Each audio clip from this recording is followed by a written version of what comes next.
Hello everyone. Today we are going to discuss another excellent question from the IES General Economics paper 2 2026.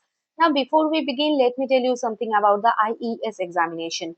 The IES examination is conducted by the Union Public Service Commission UPSC to recruit the economists for the important policy making positions in the government of the India.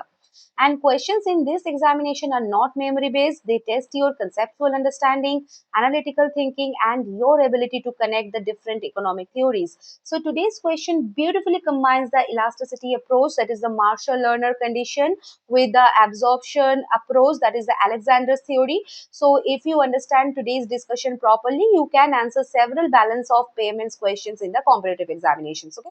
So first, let's read the question and then we will discuss about it. The question says the success or failure of devaluation in correcting balance of payments deficit does not depend solely on the Marshall-Lerner condition, but is conditioned by the magnitude of the marginal propensity to absorb. Discuss. Okay. Now, whenever you see the word discuss, remember the examiner wants that explanation, analysis, comparison, criticism, and the conclusion, not merely the definitions, right? Now, before solving the question, let's understand the two important contents. That is the balance of payments, BOP.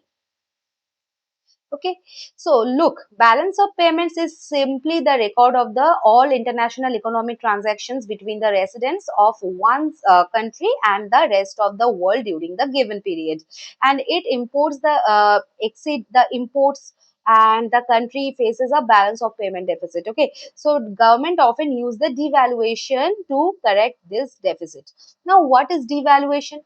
Devaluation means the government officially reduces the value of its domestic currency against the foreign currencies. So suppose earlier $1 was what? 80 rupees.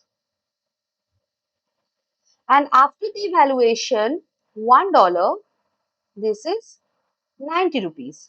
Now Indian goods become cheaper for the foreigners and foreign goods become costlier for the Indians. So ideally exports should increase, imports should decrease, and the BOP should improve. But does this always happen? The answer is no. That is exactly today's topic. Okay. So first, economists believe that the devaluation would succeed only if a certain condition was satisfied. So this is called the Marshall-Lerner condition. It says the sum of the price elasticity of demand for export and imports must be greater than 1. So mathematically, we can say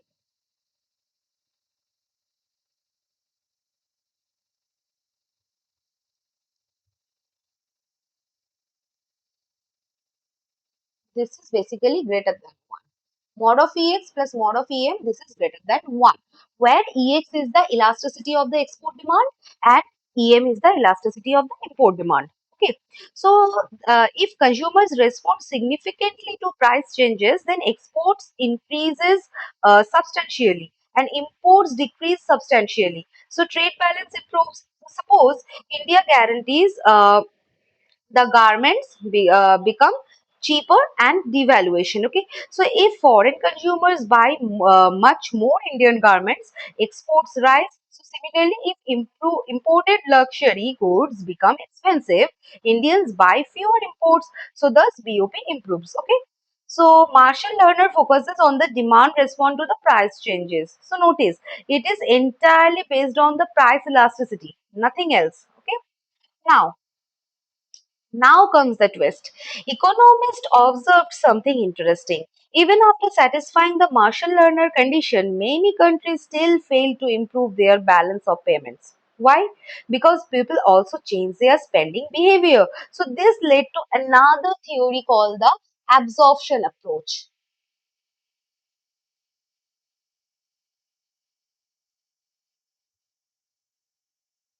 developed by Alexander, Sydney Alexander.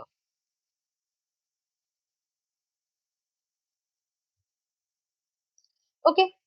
Now, Alexander said national income can be written as y equal to c plus I plus g plus x minus m. Okay, so rearranging BOP, this is x minus m, that is equal to y minus a.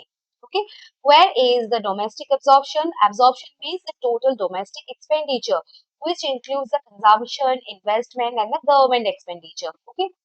Now, balance of payments improves only if the national income rises more than domestic absorption. In simple words, if people earn more but spend almost everything, imports will again increase, right? So then the valuation becomes ineffective. Okay. Now we are coming to the marginal propensity to absorb, that is the MPA. So this is the most important concept in the today's question. Marginal propensity to absorb means how much of every additional unit of income people spend domestically. So formula is what? MPA, this is equal to delta A by delta Y. Okay. Now suppose income increases by 100 rupees and if people spend 95 rupees, then MPA would be what? 0.95. Very high. And if they spend only 50 rupees, so MPA will be what? 0.50. That is much lower. Okay. Now, if MPA is very high, higher income generated through exports leads to the higher domestic spending and higher imports, and BOP improvement becomes very small. So, if MPA is low, people save more and imports the rise less, and BOP improves significantly. Okay. So Marshall Lerner explains whether exports and imports respond to prices. Alexander explains whether people spend away the gains from devaluation. Okay. Now, Marshall Lerner uh, is like the price approach, and absorption approach is like the income expenditure approach. Okay. Marshall Lerner focus on the elasticity, absorption approach focus on the domestic spending. Marshall Lerner is the partial equilibrium, and absorption approach is the macroeconomic equilibrium. Okay, and this is the main difference in both of them. Okay, so now let us answer the statement given in the question. The statement says success of devaluation does not depend only on the Marshall Lerner. Now, why this statement is correct? Why? Because even if elasticity condition is satisfied, now BOP may not improve if marginal propensity to absorb is very high. Similarly, even if elasticity is moderate, BOP can improve when domestic expenditure remains under control, and therefore both theories complement each other actually. Okay, so the absorption approach assumes that output can increase easily after devaluation, but in developing countries, there may be capacity constraints, storage of infrastructure, or the unemployment. And similarly, Marshall Lerner ignores the income effects, capital flows, and the macroeconomic policy. So, therefore, the modern economists generally combine the elasticity, absorption, and the monetary approaches to explain the balance of payments adjustment. Okay, so this was the whole thing I would say for this question, and I hope all these things are clear to you. See you in the next video, guys. Bye bye.